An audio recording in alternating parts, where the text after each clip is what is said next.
По однос на коментарот за однесувањето на пратеникот сега Никола Груевски до вчера председател на ВМРО ДПМН и премиер на државата, сметам дека нема потреба јас да го коментирам, затоа што се еден граѓанин кој има прилика тоа да го види или кој што ќе го види по медиумските репортажи, ќе си го каже своето.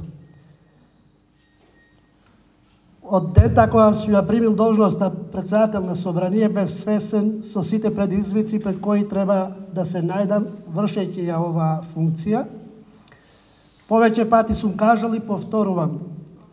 Председателот на собранието Талат Џафери нема да дозволи во својот мандат собранието да се претвори и да се врати сликата 24 декември 2012 година и нема да дозволи да се врати сликата од 27 април 2017 година. Ова е мојот однос кон сето тоа што денеска се случи во собранието. Дали ова денеска не беше враќање на 27 април и не беше провокација, меѓуетничка провокација кон народот и што надворот? Прво и основна надлежност на собранието е да води процедура законодавна онака како што е предвидено во Уставот и во Деловникот. Правото на секој граѓанин пред секоја институција е изричито право и неприкосновено право на протест. И по однос на тоа, јас немам никаква замерка по однос на граѓаните кои беа пред собранието. Но однесувањето на дел од пратениците не може да биде и не смее да биде сватено дека е тоа провокација на меѓуетничка однос, за меѓуетничките односи. Тоа е слика и прилика на оние кои што тако постапиле и веројатно најдени во теснец поради своја состојба и своја позиција која имаат, не можат се уште да разберат дека се опозиција. Господине Џафери, го прекршивте Деловникот со... Ве молам еден по еден, не можам...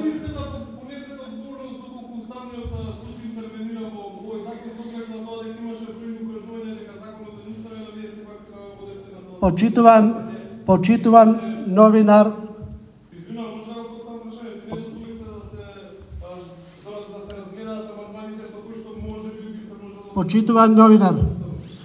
по однос на процедурите и за тврдењата, односно за оценување на уставноста на законите кои што се носат во собранието, единствена надлежност во оваа држава според Уставот е надлежност на Уставниот суд во соодветна процедура откако што ќе се донесе закон во собранието, тоа во законодавниот дом, да се донесе суд во соодветна постапка дали донесените закони имаат проблеми по однос на Уставот или не.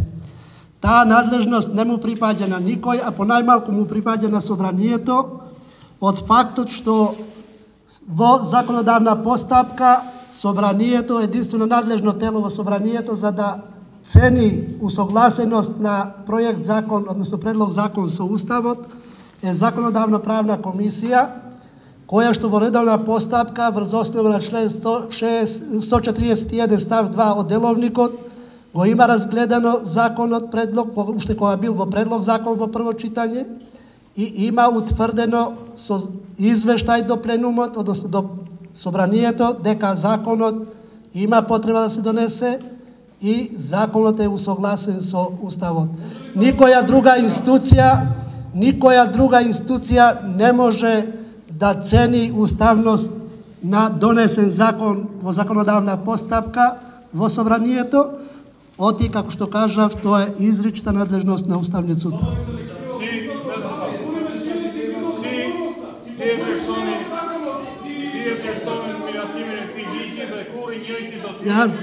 Јас бев, ќе ви кажам, дозволете го колегата да постави прашање, па ќе се вратам. Амандмани можат да се поднесуваат само во врска со укажување на председателот на Република. на Републиката. Значи 173 став 3 е тој член. ВМРО ДПМН комплетно го испочитува ова. Зошто не ги ставивте амандманите на гласување? Почитувани, сочекајте одговори. Колку што знам, ми се заблагодари за лекцијата. Ако не сакаш да слушаш лекција, и дозволете, ти држи камера тука и дозволете да одговорам. Држи камера ти тука и тоа може да го правиш. А тој што постави прашање ќе од се одговори. Дозволете на колешката да ја одговорам на прашањето што го постави. Прво и основно. Деловникот го спроведува председателот на собранието, член 60 од деловникот. Член 173, став 3, точно утврдува можност да се поднесат амандмани. Но член 172 од деловникот упатува дека законот, откако нема да биде подпишан указот од председателот, се враќа во собраниска процедура во трето читање.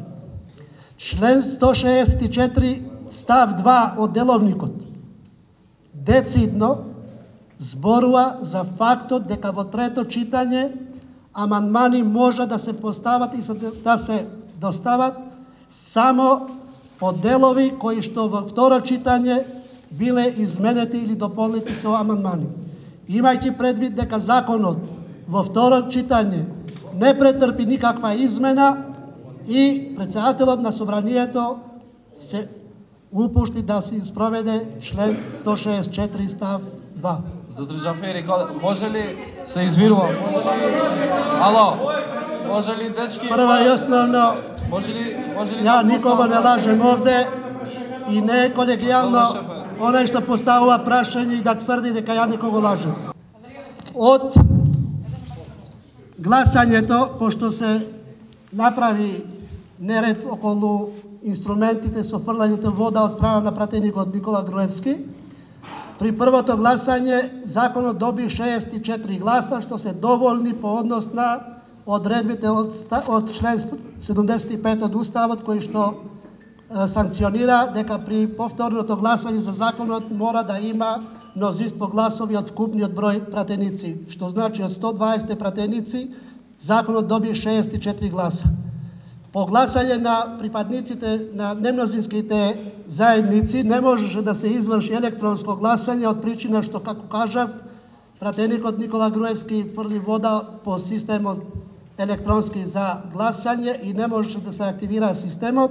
Гласањето се изврши рачно и од присутните пратеници од немнозинските заедници вкупно 24 нив гласа за законот и со тоа се исполните оба услова по Бадинтер законот да се третира како донесен закон. По однос на превземање евентуални мои мерки, прашањето беше по однесувањето на пратеникот Никола Груевски. Кажувам дека јас како председател на собрание немам потреба да превземам никакви активности кон пратениците, го сметам тоа како право на пратеникот да се однесува како што смета дека треба да се однесува, а мерките ќе ги превземаат граѓаните, впрочем како што и превземаа мерки кон него на локалните избори и претходно на парламентарните избори и во понатаму ќе го кажат граѓаните, јас немам потреба да се изјаснам за тоа.